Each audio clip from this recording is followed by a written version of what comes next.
You know, there's no pressure when the football field is your sanctuary, man. Because when you step in between those lines, whatever in between those lines, that's all that matters. Can you talk about that third down run there in the fourth quarter? You're up 49-41, and you really hadn't done much all day with your legs, and then all of a sudden here you go, pretty much capping the game. I mean, you got to do whatever you got to do to get a win, you know. And I probably should have used my legs more, but I mean, that's just a beautiful game, man. The way we overcame a lot of stuff and pulled that game out. I guess I got a picture or a video of you coming on the field and yelling, "I'm back." How excited were you to get back in that? Oh man, you just don't understand. You know, you guys probably, didn't have the opportunity to play this game of football or, get it taken away from you and come back. But man, that's a special feeling. It's a special feeling. Was there anything said when you went down 24-7, or did you guys just go out and? Of course. I was like, hey, they came here to fight, man. This is what we came here for.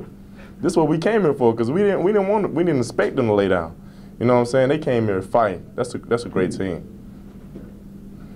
Jameis, we know there's pitchers duels in baseball. In football, when you have a quarterback like Jacoby and you guys are exchanging touchdowns, does that motivate you a little bit more? Of course. Because one thing about playing this position, you got to outplay the other quarterback, because most of the time when you outplay the other quarterback, you end up getting a win. And it was fun, man. It was fun being able to play against him, because he had a lot of expectations for this game. This would have made his year, made their year, if they could have got this victory. And they did a great job, and we pulled it out. Did he impress you? Were you watching him? Were you impressed by the way he played? Man, all quarterbacks, when they line up against our defense, I'm very impressed. So I mean, he did a great job, but obviously we got to win. Did he remind you? That's right. He remind you of you on any of those plays? Did he remind you of you on some of those plays where he's scrambling around? No, every player is their self, and he played like, I cannot speak on his game. It was outstanding. Playing against that defense, playing against the pressure, the way he eluded the rush and got outside the pocket, made throws on the run, it was very impressive. And, I mean, he still got a chip on his shoulder because he's still a Gator at heart. So, at the end of the day, we still had to beat that Gator. James, could you talk a little bit about your team's ability to go down and score every time that they went up by double digits? It's our love for the game, man. It's our love for the game. It's a spirit to never quit.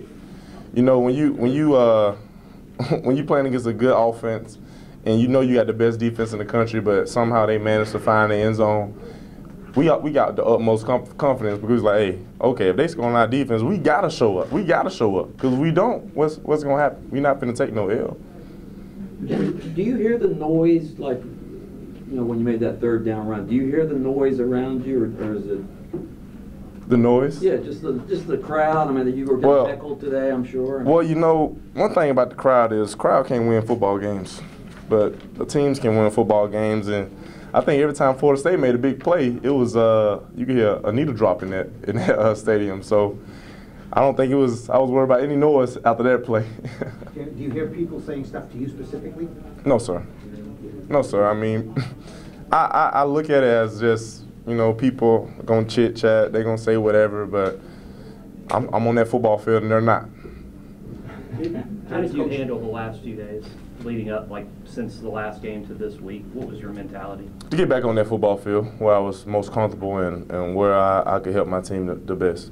Did you handle it any differently, I guess, then? I mean, it sounds like you're describing something that's the same old mentality. Of course, it's the same.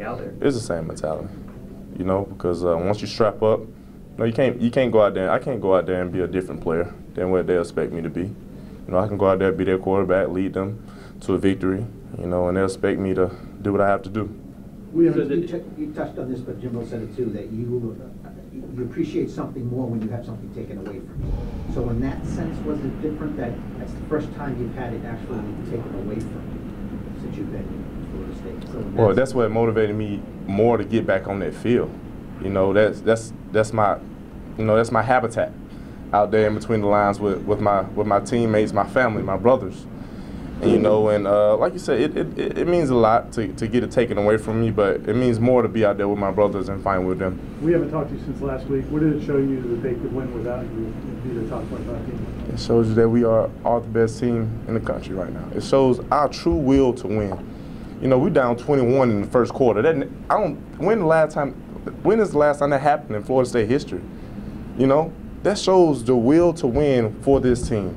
We go out there, we make mistakes. They score in 2 plays. When's the last time that happened against our defense? They score in 2 plays. You know, but those guys fight back.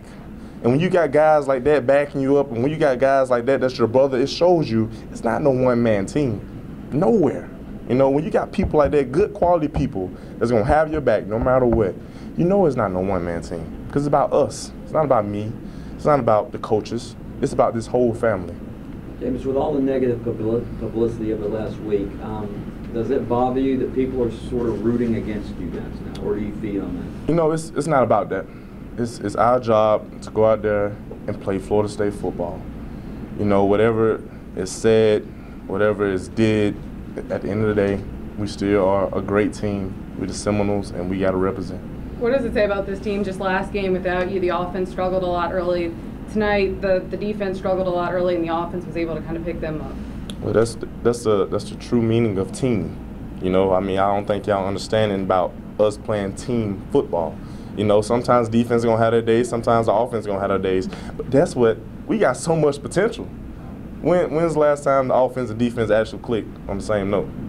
I don't know. You know, we got so much potential. We got so much to look for. I'm telling you, that's the most exciting part. You know, we've been in some scary games. You know, but the most exciting part is we have a lot to look for. Is it exciting to see freshmen like Dalvin Cook and Travis Rudolph make some plays today? Of course, because it shows that those young guys are playmakers. You know, and having guys like that step up, the guys behind, you know, everything, that means a lot. 2 more questions. How cool was it for Christian Green to finally score that touchdown? Well, you know, before that game, I went up to Christian after chapel. I said, Christian, we're going to do this for your granddad, man. And I told D. Mitch, I said, D. Mitch, we're going to do this for your grandma because his grandma passed last Wednesday. And I said, Christian, I'm going to get you one, buddy. And he said, no, I just play. I said, Christian, I'm going to get you one, buddy.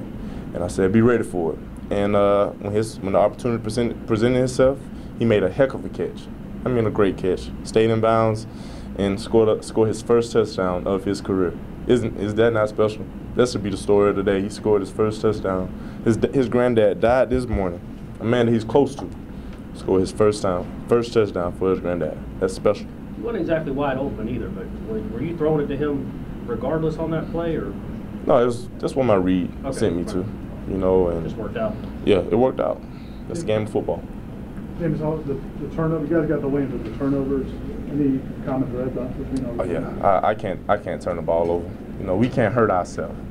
You know, and especially when Coach Fisher gives me the privilege to lead this team, and it's my job. That's actually one thing that I can say is my job to take care of the football, and that's something that obviously we're gonna work better on at practice and move forward. Going into the national championship game last year, the big knock on you guys was that you hadn't been tested.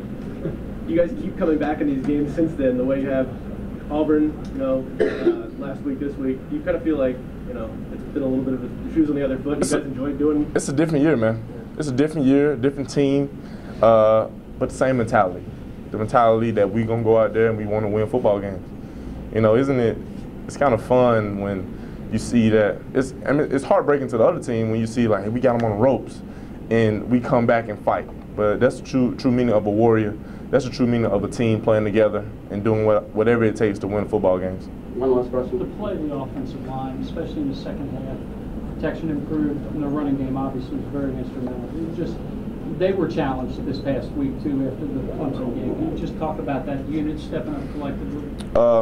Back to the team thing. You know, when every group of our team is tested, you know, you could say that our secondary was tested during this game, the whole game. But who stepped up? Jalen Ramsey, blitz, knocked the ball out of his hand. You know, get a good turnover for us. You know, and our offensive line, they're the stronghold of this team. All of them are seniors. All of them know that the opportunity they have to block for a great running back like Carlos Williams and Dalvin and Mario Pender, who set out this game, you know, they got everything. You know, they are the control center of everything. They are the nucleus, you know, and it's our job to get it rolling.